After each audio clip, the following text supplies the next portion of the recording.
Peel and cut in small squares 6 oranges.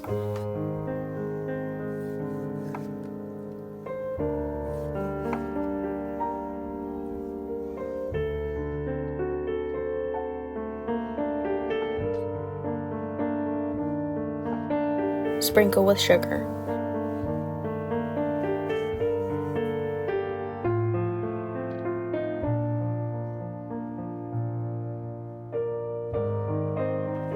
Let stand about 2 hours. Boil 1 pint of milk.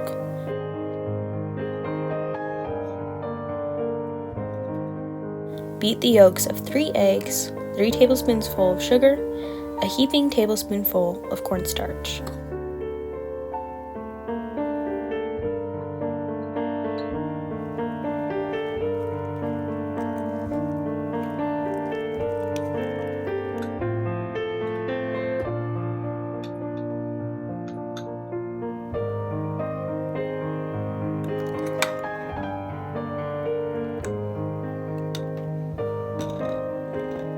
Stir into the milk while boiling.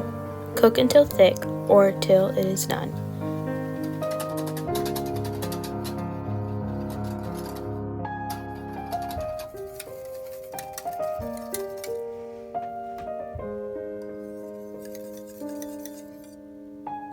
When nearly cold, pour over the oranges.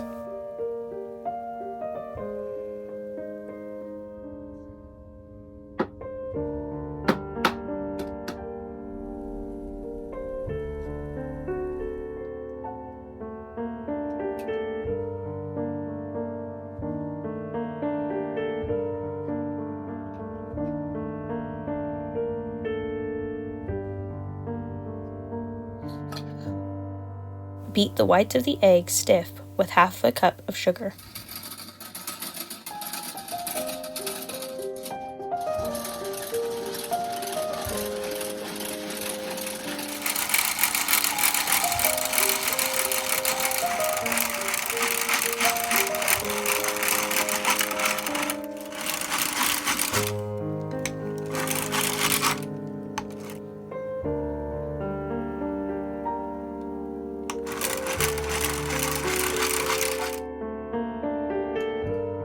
Spread over the pudding.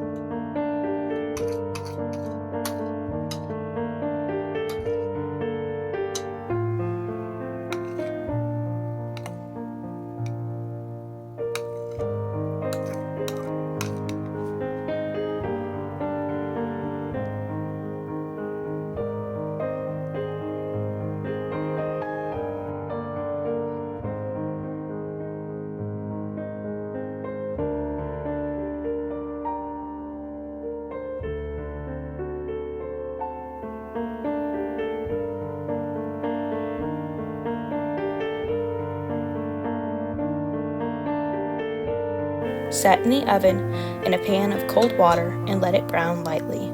The reason for putting it in a pan of water is to keep the oranges from cooking. Sister Mary A. Rosenberger, Covington, Ohio.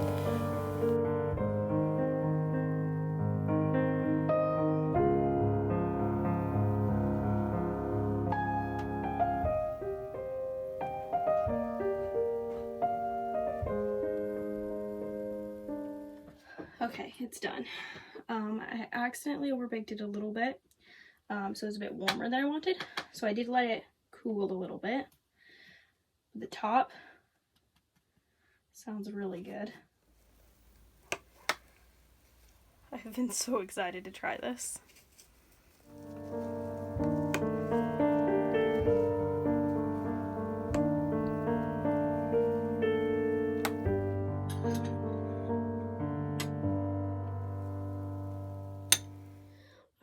So let's try this. I have this little dish. It looks really good. There's a lot of juice in here. We got chunks of oranges, we have the juice, and the meringue on top. I'll show you. And it's really flaky on top. Oh, this is really good.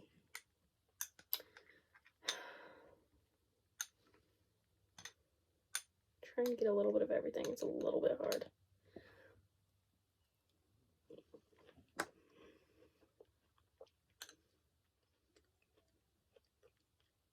This is interesting.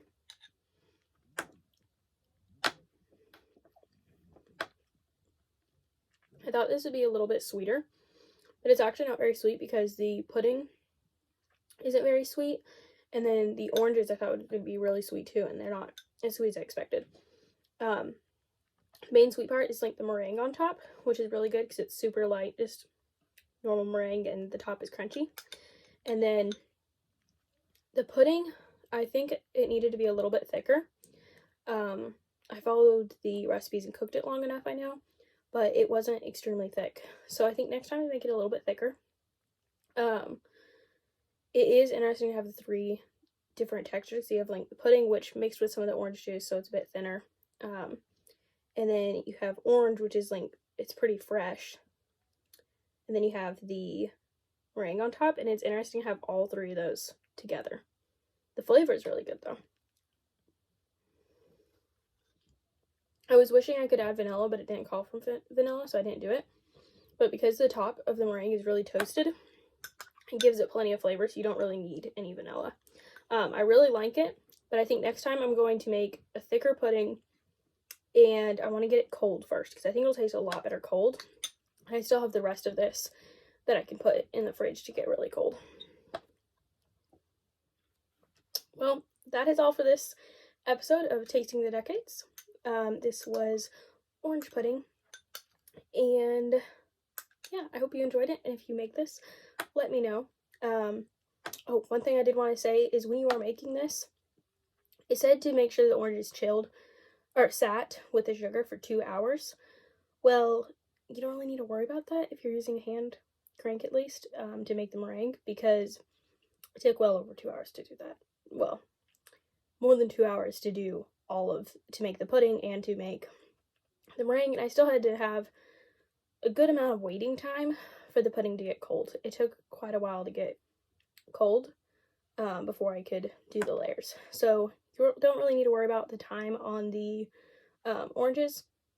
I think for the meringue, because they had me bake this in the oven, now some chefs would probably just use a kitchen torch to torch the top. But they did not have that in 1908. So this is the best way they could do it, and it definitely worked. And I'm glad I don't have to do this all the time. There are faster desserts, but if you were making dessert for a party, something, this would take a lot of time.